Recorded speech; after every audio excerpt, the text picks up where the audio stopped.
Assalamualaikum warahmatullahi wabarakatuh. Perkenalkan, nama saya Kavali Yoga Prasetya dengan NIM 434221025.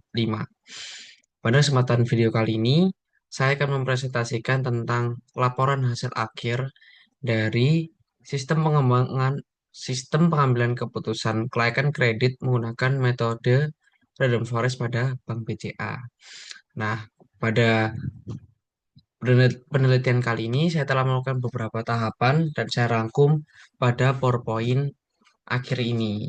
Begitu. Oke, untuk selanjutnya, jadi di sini ada latar belakang. Jadi di sini saya menjelaskan mengapa saya mengambil topik ini karena kondisi ekonomi global yang tidak stabil akibat dampak pasca pandemi COVID-19, inflasi dan terjadinya peperangan antar negara. Yang terbaru-baru ini ada perang antara Iran dan Israel dan tentunya itu membuat ekonomi semakin tidak jelas, yaitu naik turun. Nah, di sini peran lembaga keuangan seperti Bank BCA itu membutuhkan ketelitian yang lebih khusus lagi dan membutuhkan waktu yang cepat dan efisien dalam menentukan mana saja nasabah yang tergolong untuk aman diberikan kreditnya gitu. Nah, di sini saya memakai pendekatan machine learning. Oke, untuk selanjutnya, saya telah melakukan banyak literatur review sekitar 20, 15 sampai 20 paper dan saya mendapatkan hasil seperti ini. Berdasarkan berbagai penelitian yang telah dikaji, penggunaan algoritma random forest terbukti menjadi salah satu metode yang paling andal dalam melakukan klasifikasi kelayakan kredit. Beberapa studi menunjukkan bahwa random forest mampu memberikan akurasi tinggi. Seperti yang terlihat pada hasil evaluasi akurasi mencapai ada yang 82 sampai 97. Dan itu membuktikan bahwa random forest itu cocok untuk dijadikan metode klasifikasi karena dia mempunyai akurasi yang tinggi. Sehingga itu bisa merepresentasikan bahwa keputusan yang dihasilkan dari klasifikasi ini itu benar gitu. Nah, Rhino Forest ini unggul karena kemampuannya dalam menangani data beragam dan kompleks, baik numerik maupun kategorikal. Terus ketidakseimbangan imbalance data, Random Forest itu bisa mengatasinya dan relatif tahan terhadap outliers dan overfitting. Nah, melihat fakta-fakta yang terjadi di beberapa paper yang telah saya literasi, penelitian yang akan saya lakukan menjadi relevan dan memiliki urgensi yang penting, khususnya pada Bank BCA sebagai lembaga keuangan besar yang memiliki risiko tinggi terhadap kredit macet. Penelitian ini akan memberikan kontribusi nyata dalam membangun sistem pengambilan keputusan yang objektif, efisien, dan akurat dengan memanfaatkan keunggulan random forest. Gitu. Nah, untuk sumber datanya ini, data yang diambil nantinya akan memanfaatkan data historis nasabah pada Bank BCA. Jadi saya akan mengambil data secara sekunder. Nah, atribut-atribut ini saya sesuaikan dengan beberapa paper dan skripsi yang telah terjadi. Nah, kebanyakan itu memang menggunakan 10 atribut ini, begitu. Mungkin sekitar 7 atau 8 dan sisanya saya menambahkan sendiri dari dataset yang saya ambil. Karena saya belum mengambil data di BCA, saya menggunakan data di Kaggle, menggunakan data Jerman Credit Data. Yang dimana data itu sering digunakan dalam penelitian, gitu. Karena kredibilitas dari data itu terjamin, gitu. Seperti yang kalian lihat pada PowerPoint ini, datanya itu ada 10, yaitu ada usia, jenis kelamin, kategori pekerjaan, kepemilikan rumah, rekening tabungan, rekening giro, jumlah pinjaman, durasi lama pinjaman, tujuan pinjaman, dan 10 itu adalah status kredit. Jadi di sini saya pakai status kredit yaitu labelnya itu baik atau buruk. Nah, kalau baik berarti dia lolos untuk diberikan sebuah kredit dari Bank BCA. Kalau buruk berarti dipending dulu begitu atau ketolak lah istilahnya. Rumusan masalah, tujuan dan manfaat. Nih supaya kelihatan. Rumusan masalahnya yang pertama, bagaimana merancang sistem pengambilan keputusan kelayakan kredit berdasarkan data profil pemohon menggunakan algoritma random forest. Yang kedua, seberapa akurat prediksi sistem terhadap status kredit pemohon. Tujuannya Itu membangun sistem pengambilan keputusan untuk kelayakan kredit berdasarkan data profil pemohon menggunakan algoritma random forest. Yang kedua, mengevaluasi kinerja sistem berdasarkan akurasi, presisi, recall, dan event score. Yaitu evaluasi matriks yang emang biasa digunakan dalam machine learning begitu. Untuk manfaat penelitiannya itu bagi lembaga keuangan membantu dalam proses penyaringan calon peminjam yang cepat dan akurat. Nah, ini sangat dibutuhkan pada zaman sekarang karena emang banyak nasabah itu yang ngajuin kredit gitu. Jadi semakin bertambahnya, semakin berkembangnya zaman itu emang dibutuhin sistem ini untuk kecepatan dan akuratnya. Karena semakin banyak pada zaman sekarang itu orang itu minjem uang untuk kebutuhannya, mungkin kebutuhan untuk investasi ataupun kebutuhan untuk kehidupannya, begitu. Itu bagi peneliti yaitu memberikan pemahaman dan pengalaman dalam penerapan algoritma machine learning khususnya pada metode random forest yang saya gunakan ini. Ini di sini ada tahapan penelitian yang saya gunakan. Tahapan penelitian ini tidak semerta-merta saya mengambil secara ngawur. Jadi saya berdasarkan literatur-literatur review yang telah saya baca itu tahapannya kebanyakan seperti gini. Jadi nantinya saya akan menggunakan tahapan penelitian itu juga seperti begini. Yang pertama ada mulai, terus ada studi literatur yaitu mengapa sih eh, topik ini tuh dibahas, terus kenapa pakai algoritma ini, kenapa pakai machine learning, dan lain sebagainya. Terus ada pengumpulan data, yang sudah saya tadi sebut, pengumpulan data yang saya ambil adalah data berdasarkan dari Kaggle. Karena data dari bank itu susah diambilnya, karena kan emang datanya sensitif. Jadi saya mengambil data dari Kaggle yang merupakan representatif dari data yang ada di bank. Karena data di bank itu yang saya lihat deskripsi yang lain itu ada yang membahas tentang pengambilan keputusan juga dan dari suatu bank gitu. Nah, itu pakai atribut datanya itu seperti yang saya pakai gitu. Terus ada pengolahan data. Di sini pengolahan data itu biar kita tahu data yang baik yang digunakan untuk pengembangan model itu seperti gimana.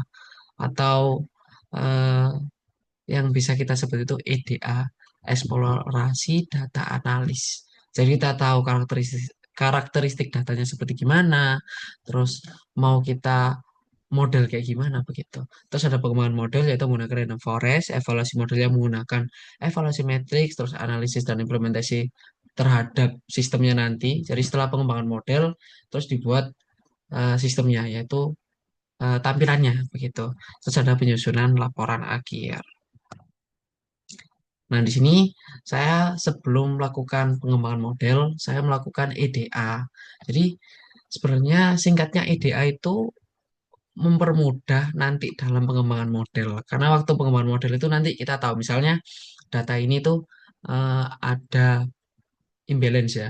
Jadi kita tuh bisa mengatasinya dengan pakai metode apa. Nah, kalau tanpa EDA, kita tuh bingung. Ini kenapa sih akurasinya rendah gitu? Kita bertanya-tanya, apakah data yang salah atau proses pengembangannya yang salah? Jadi diharapkannya dengan adanya EDA ini mempermudah dalam pengembangan model, begitu. Untuk hasil EDA yaitu jumlah baris dan kolomnya ada 1000 row dan ada 10 kolom. Untuk kolomnya yaitu udah saya tadi sebutkan missing value-nya itu cukup banyak di eh, saving account sama checking account gitu. Terus distribusi kategorinya seperti yang terlihat pada PPT. eh, untuk kelaminnya itu yang cowok ada 690, yang cewek ada 310. Terus kepemilikan rumah itu ada yang memiliki, ada yang rent, rent atau kita bisa sebut ngontrak ya, dan ada yang free. Terus saving account-nya itu ada yang mungkin kecil, terus lumayan besar, lumayan kaya dan kaya. Checking account-nya juga begitu dan purpose-nya itu tuh banyak. Ada yang untuk mobil, ada yang untuk furniture, bisnis, education, dan untuk lain sebagainya. Nah, di sini terjadi tidak keseimbangan data pada kolom klasifikasi, yang dimana kolom itu udah maris. Jadi di sini tuh menentukan apakah nasabah itu layak untuk diberi peminjaman atau tidak. Nah, di sini tuh ada 700 data good dan 300 data bad. Nah, ini tuh kalau tidak diatasi dengan metode-metode yang tepat, itu nanti akurasinya bisa sangat kecil, bisa sangat rendah. Selanjutnya, hasil DA ini untuk distribusi umurnya itu rata-rata ada di umur 30 sampai sekitar 33. Jadi itu ada 120 orang. Terus untuk distribusi kreditnya itu ada sekitar orang itu punya sekitar 2.500-an dan jumlahnya itu sekitar 130-an rata-ratanya. Terus ada distribusi durasi, yaitu durasi meminjam dalam pengajuan kredit itu kan kita pasti ditanyain mau berapa waktu ke depan begitu. Nah, di sini tuh rata-ratanya sekitar 10 sampai 15 bulan. Dan itu ada sekitar 75 sampai 85 orang. Selanjutnya ada korelasi antar variabel numerik.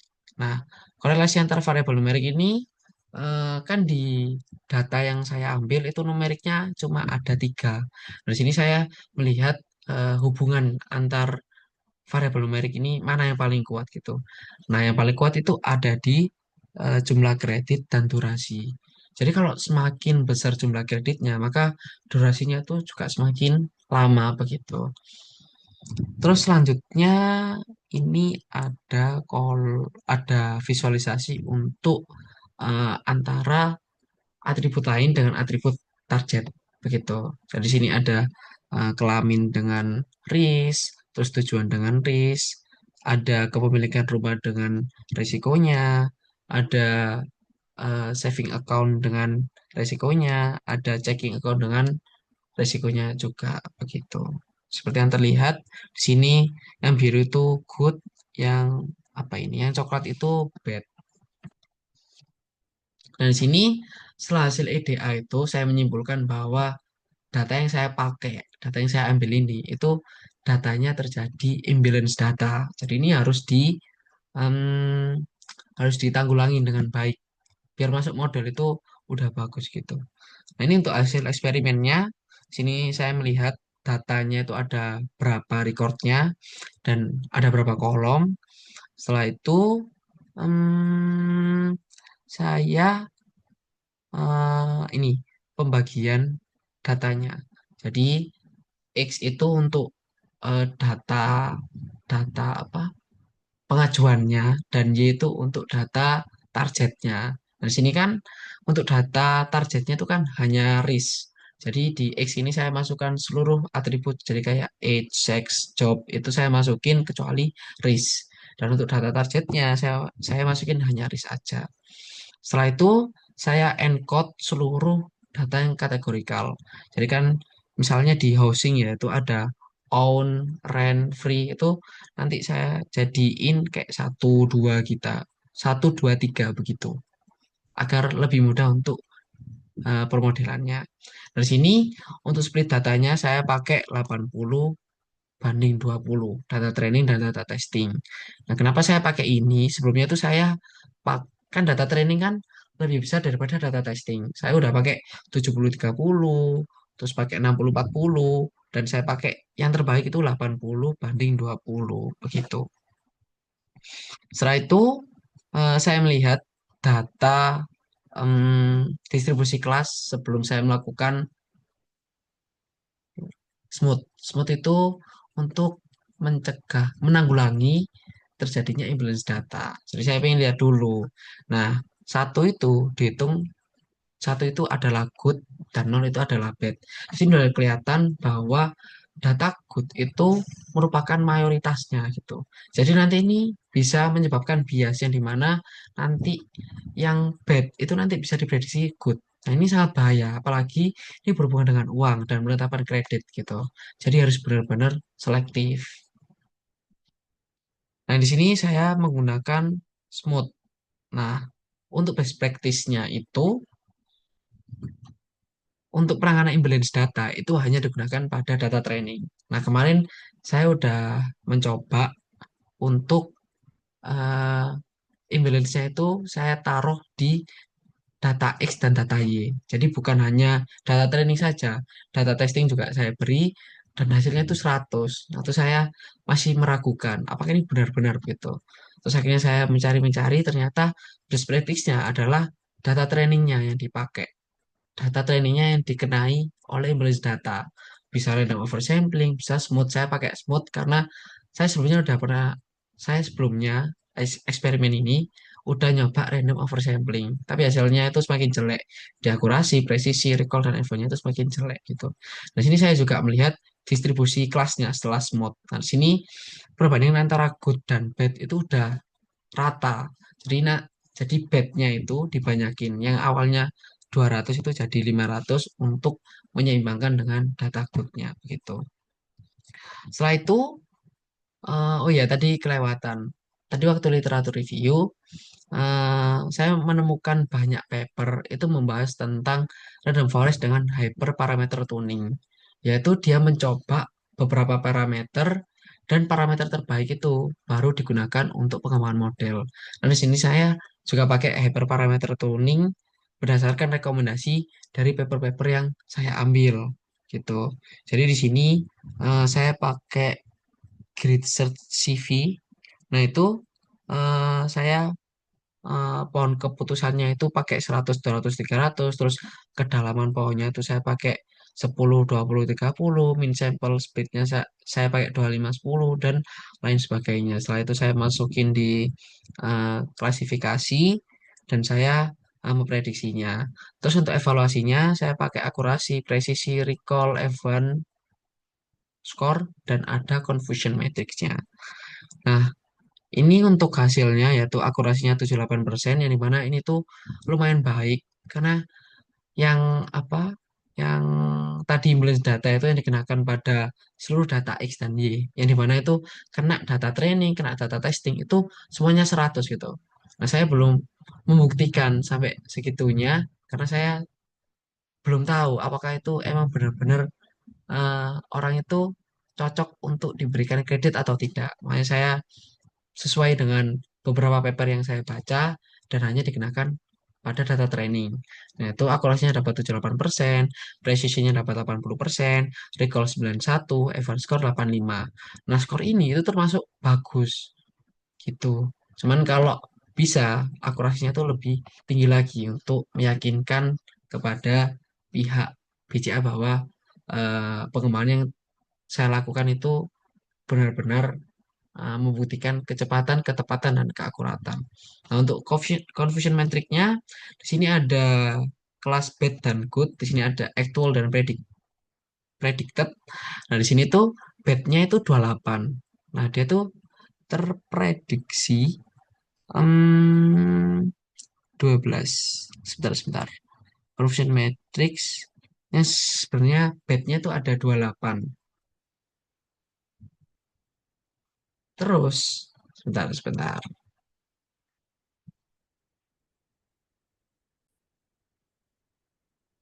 Oke, tadi agak kurang fokus. Jadi untuk confusion metricnya yaitu actualnya 28 kan untuk yang bad itu. Nah, dia benar 28. Terus untuk kelas yang diprediksi benar itu ada 32. Nah, itu mungkin karena em, penanganan imbalance itu kurang optimal. Jadi makanya dia lebih banyak memprediksi salah. Sedangkan untuk kelas good, dia itu karena kan mayoritas, jadi modelnya itu lebih condong ke good gitu. Jadi ini goodnya itu kan diprediksi bad itu ada 12. Sedangkan good yang beneran good itu ada 128. Yang dimana ini tuh eh, secara secara mudahnya tuh bilangnya gini. Jadi nasabah yang memang benar layak diberikan kredit itu terprediksi 128 itu benar. Nah, 12-nya itu salah begitu. Begitu pula sebaliknya dengan yang bad gitu. Tapi hasil ini itu sudah baik gitu. Lanjut. Nah, itu untuk hasil eksperimennya. Jadi akurasinya seperti begini. Evaluation matrixnya dan confusion matrixnya seperti begini juga. Nah, di sini untuk progress reportnya. Jadi di sini saya mencantumkan progress report yang di mana saya telah mengerjakan proyek ini dari awal hingga sekarang ini apa apa saja yang telah saya kerjakan gitu. Nah, pada progress report ini alhamdulillah saya telah menyelesaikan seluruh rangkaian yang ada di matkul proyek 2. Karena emang matkul proyek 2 itu output akhirnya hanya ada di pengembangan model, tidak sampai implementasi aplikasi. Yang dimana seluruh capaian pembelajaran pada proyek 2 saya telah mencapainya begitu. Jadi untuk progress reportnya yang saya lakukan yaitu ada studi literatur yaitu mengetahui akar permasalahan, objek serta kerangka penelitian yang akan dikembangkan. Terus saya melakukan pengumpulan dan pengolahan data, yaitu mengumpulkan dan pengolahan data untuk digunakan saat permodelan nantinya. Terus ada eksperimen model, mengimplementasikan hasil pengolahan data ke dalam model random forest yang saya pilih, model yang saya pilih. Terus saya melakukan evaluasi model menggunakan convention matrix dan evaluasi matrix tadi. Dan terakhir ada penulisan proposal, yang dimana menulis proposal ini dari bab 1 sampai 3 selama penelitian berlangsung. Gitu. Jadi seluruh laporan tertulis itu ada di proposal ini. Selanjutnya ini ada timeline-nya, yaitu saya melakukan studi literatur pada Mei, saya melakukan pengumpulan dan pengolahan data juga pada Mei, eksperimen model saya lakukan pada awal Juni. Setelah itu evaluasi model, setelah itu penulisan proposal saya lakukan selama penelitian ini berlangsung. Jadi dari Mei sampai Juni. Begitu. Terus untuk output dari penelitian yang telah saya lakukan ini yaitu ada final model yang dimana model ini siap untuk diimplementasikan dengan Flash atau Django untuk mempermudah pihak Bank BCA menggunakan aplikasi ini. Jadi tidak hanya model saja, jadi nanti si nasabah ataupun si Bank BCA-nya itu bisa memasukkan beberapa atribut data dan nanti di sistem itu bisa memberikan em, kalau di model tadi itu di kolom risk itu kan ada yang good atau bad. Nah, nanti di sistem kami, di sistem saya itu menampilkan bahwa dengan data-data yang dimasukkan itu apakah hasilnya good atau bad gitu. Terus ada laporan proposal juga, jadi mana laporan ini tertulis dari bab 1 sampai bab 3 yang bisa dilanjutkan hingga bab 5 untuk penyelesaian akhir atau skripsi begitu. Terima kasih. Mungkin itu saja yang bisa saya sampaikan mengenai proyek ini, yaitu sistem pengambilan keputusan kredit menggunakan metode random forest pada Bank BCA. Kurang lebihnya, saya mohon maaf. Wassalamualaikum warahmatullahi wabarakatuh.